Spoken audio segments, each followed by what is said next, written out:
Adanya sebuah pertanyaan kepada kami, Pak Hendro. Saya mendapatkan pemberian atau tanah atau bangunan ya dari kedua orang tua saya selama masa perkawinan.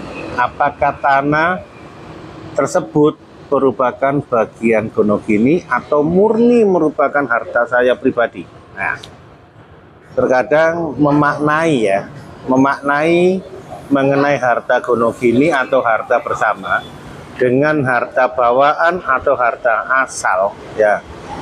Nah, itu terkadang yang awam ini, mohon maaf ya, yang awam itu menganggap pokoknya yang diterima selama masa perkawinan itu bagian dari harta bersama atau gonogini. Padahal hal itu tidak benar. Mengapa demikian? Karena di dalam undang-undang, khususnya pasal 35 ayat 1 Undang-Undang Perkawinan menyatakan bahwa harta bersama atau harta gonogini merupakan harta yang diperoleh dari pasangan suami istri ya selama masa perkawinan. Nah, dalam artian selama masa perkawinan ini mencakup meliputi hanya pendapatan ya, hanya pendapatan, bukan warisan atau pemberian atau hibah. Nah, seperti itu ya. Adapun konsep dari harta bersama diatur dalam pasal ya 35 ayat 1 kemudian pasal 36 ayat 1 Undang-Undang Perkawinan. Nah, seperti itu ya.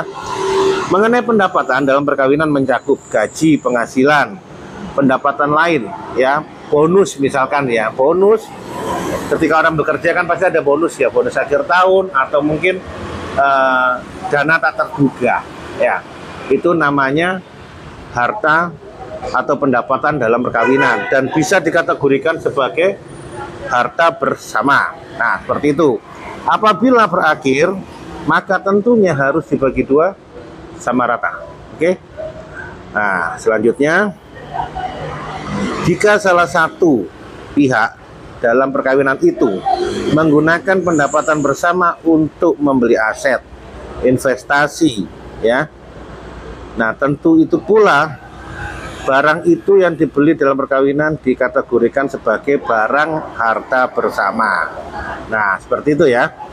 Kemudian yang tadi saya katakan di awal, ketika ada seseorang mendapatkan hadiah atau warisan, apakah itu masuk dalam harta bersama? Jawabannya tidak. Nah, mengapa demikian?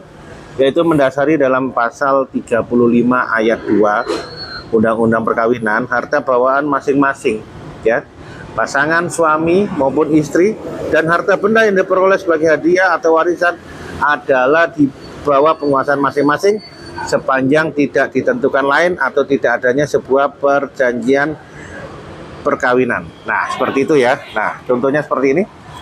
Ini aturan hukumnya ya, jelas ya.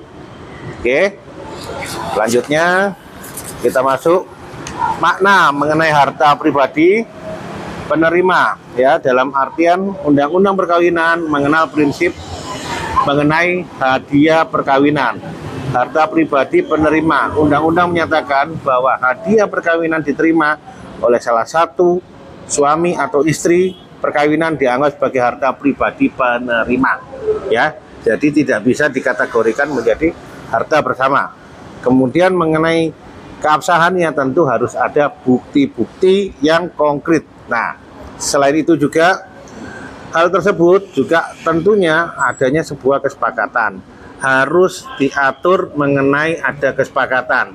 Jika ada kesepakatan, tentu poin-poin tadi yang sebutkan, kalau dituangkan, misalkan contoh, hadiah itu juga masuk gonogini, maka tidak bisa dikatakan itu menjadi harta pribadi, melainkan masuk ke dalam harta gonogini kalau ada kesepakatan atau perjanjiannya. Nah, seperti itu ya. Jadi semua itu tentu harus ada sebuah kesepakatan atau perjanjian dalam perkawinan. Kalau Anda atau kalian ingin mengategorikan harta bawaan atau harta warisan itu sebagai harta bersama atau gonogini. Oke, thank you. Hendro Kusumo Lawyer menyapa kalian. See you.